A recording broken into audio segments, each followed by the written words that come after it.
Sénégalais yi dañoo jël décision. dañuy dem élection garaawul amul problème. vraiment on voulait Sonko. Ouais. mais garaawul amul problème. mais on va leur régler leur compte. le compte 25 yooyu jàpp nga que ne dinañ ko mën a régler le 25 février par rapport ak ni mu demee nii. wala Ousmane Sonko na ci am son mot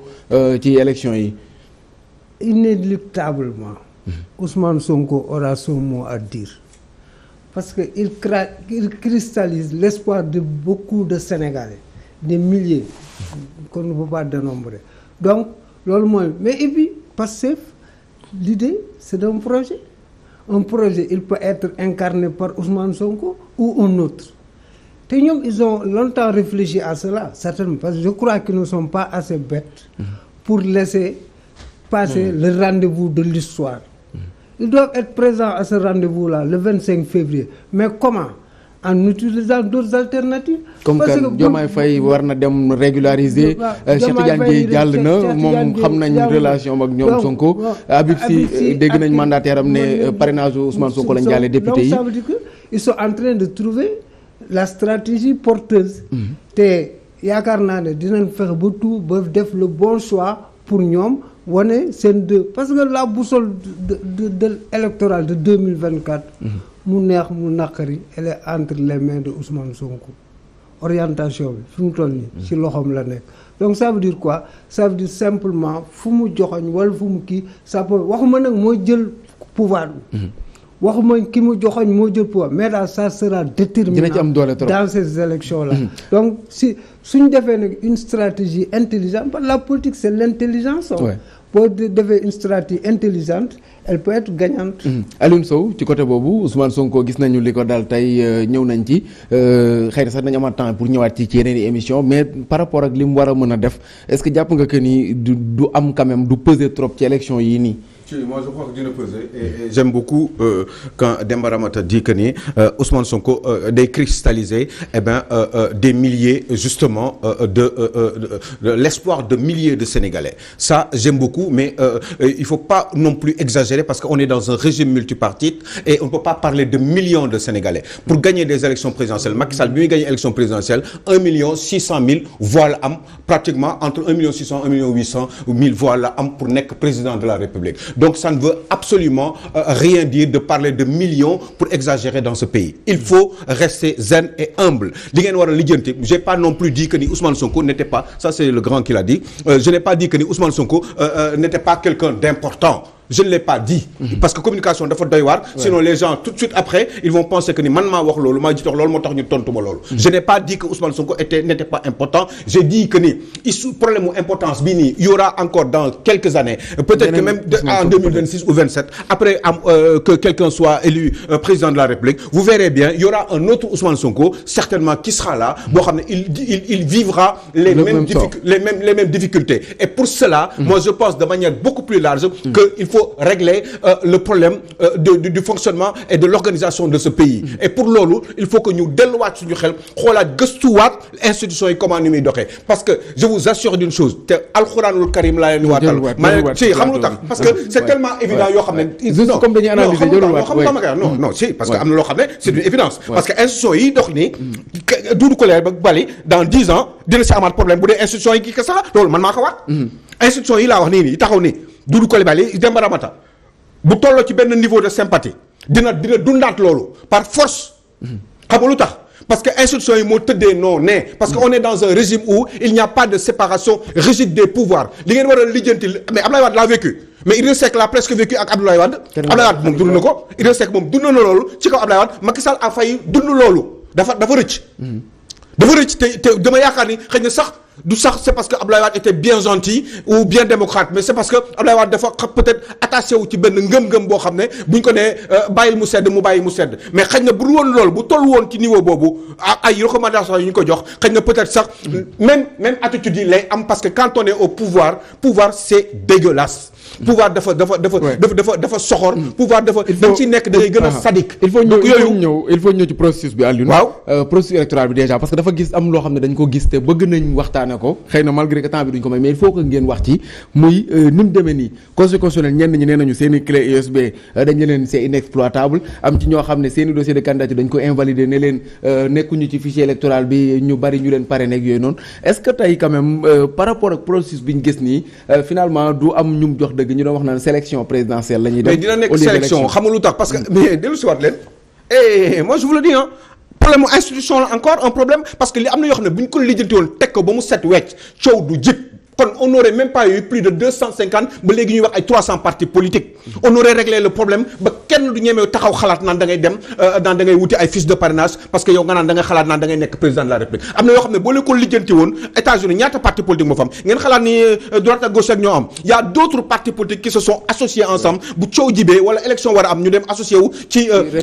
républicains yi wala ci démocrates yi mais c'est d'une évidence mais fii nii da ngay gis ku si nekk téye parti pendant 20 ans parti bi doxul fonctionné wul loolu du problème institution doo leen lijjanti loolu ba pare ba nga xam ne ku nekk dina xam place am ñu xam Sénégal nan lañ koy tëddee mu leer nañ ñu xam ne am au moins benn objectif commun qui serait effectivement que ni Sénégal ñun ñëpp bokk nañ ko xëy na bokkuñu gis-gis nan la ñu war a développer Sénégal wala nan la ñu war a parce que tolluñu sax ci niveau de développement niveau tabax la ñu toll ñun tolluñu ak gars yi bokkuñu léegi nag comme niveau tabax la ñu toll ñun nan la ñu war a tabaxee Sénégal léegi mun naa jàkkaarloog Doudou Coulibaly gis-gis bi bañ a bokk mais au moins ñu am deux camps mais plusieurs camps comme ça yoo xam ne après ils se retrouvent tey libéré mu gars yi teg filtre yi mais parce que parrainage bi malgré que filtre la mais nit ñi mais parrainage bi baax na nii bu dee tamit la fel nañu tamit mais oui mais tamit boo warul am tamit dafa waroon tamit sa njëlbéen la à la base la ñu waroon def benn tamit boo xam ne ci organisation wu ni ñuy organiser parti politique la au Sénégal kenn moo ubbi fii Sénégal ñu ne dañu war a am plusieurs partis politiques il faut arrêter tout ça parce que kenn waratul téye parti politique ñaari at te parti bi fonctionné wul parce que doxaloo ko parce que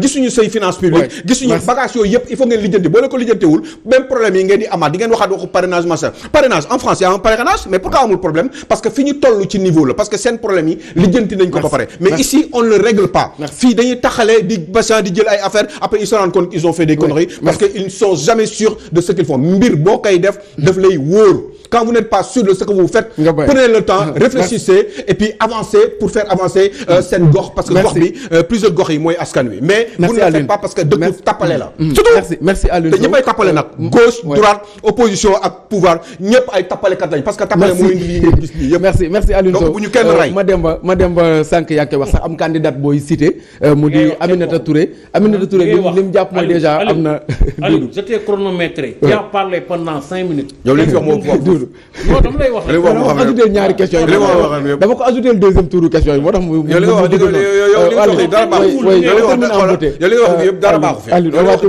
yow da ngay wax à titre personnel ay Ousmane Sonko man gëm naa ni Ousmane Sonko du mooy problème bi Macky Sall du mooy problème on va terminer en beauté please Mademba Ramata ci côté boobu yaa ngi cité sax Aminata Touré moom li mu wax mooy que dafa am tricherie conséquence parce que bëri na parrainage yoo xam ne nee nañ ko nekkuñu ci fichier électoral bi mu ngi laaj tur yi même beneen boo xam ne aussi am na mooy ñiñ ne seen i clé mënuñu ko utiliser gis nañ sax tey ñu def benn collectif est-ce que finalement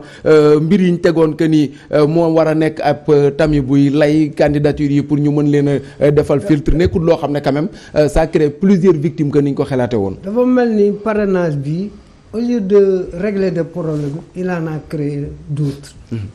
parce que ay waxu clé USB yu défaillante leen di wax ay des fiches introuvables ay électeurs yoo xam ne kenn mënu leen gis te bi ñuy jël fiche de parrainage di leen enregistrer seen nom ak seen carte électeur donc ça veut dire que est-ce que fichier yi c'est la même chose donc tout ça c'est des questionnements. da ngay bokk ci ñuy xalaat que ni bëri na ay plusieurs. en tout cas man bi mu turee waxee nag wax dëgg yàlla bokkoon ci ñoom fukki at ak ñaar ànd ak ñoom ñuy nasandoo di defandoo mu wax loolu donc ça veut dire que on peut se poser des questions est-ce que 12 ans yi passé aussi nekk ñu woon ci loolu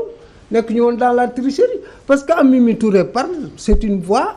qui sait beaucoup de choses dans ce pays. te ànd ak ñoom pendant 12 ans nekk premier ministre yor ay kii donc ça veut dire que nekk mandataire yor pôle parrainage kii donc ça veut dire que il y a quelque chose qui est là et on doit essayer de voir qu'est-ce que c'est en tout cas il y a lieu d'avoir peur pour ce pays parce que ku mel ni Mimi Touré bu waxee loolu ne de il y a de la tricherie te moom 12 ans mu nekk maintenant au-delà de ça le parrainage en soi am na ñu ko xeex mais je me rends compte que l'opposition ni mu ko waroon xeexu ak fichier bi aussi. waaw parce que bu CEDEAO ne leen nii ñu koy doxalee du noonu xoolaat leen mais sëñ bi dañ koy def un combat. Opposition malheureusement il se trompe toujours, l'opposition se trompe toujours dans la quête de priorité. dañuy nekk ci combat yoo xam ne fii bu élection yi jeexee rek ñu fàttewaat li fi xam gis nga bii bu rombee ba 22 février 2019 lu nekk lañ fa bi mu jeexee ñu fàtte. parce que neuf a jàllagul am na ñoo xam ne déjà dañoo war a régulariser buñ matalul. gis nga biir neuf yi ñu ci bari les grands partis là supposé dañuy defe ne ñoom luy dal du ñoom dañuy defe ne parrainage léegi ñoom boo xoolee ñoom rek ñoo am problème parrainage donc ça veut dire que ñoom boo gisoon bu ñu ko xeexoon mais xeexuñu ko bu baax te léegi le résultat est là. Il y a un autre constat aussi, il y a des petits poussés qui ont émergé et on se pose des questions. Anta Babacar Ngom, Daouda Ndiaye, comment ils peuvent être plus représentatifs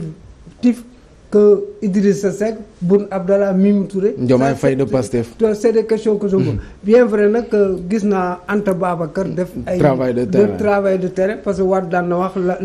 le terrain, la politique c'est la PP, présence permanente sur le terrain, PPT. Donc ñu ngi koy gërëm léegi nag jigéen ñi aussi c'est un honneur pour ñoom, mais malheureusement dans notre pays les femmes ne votent pas pour les femmes.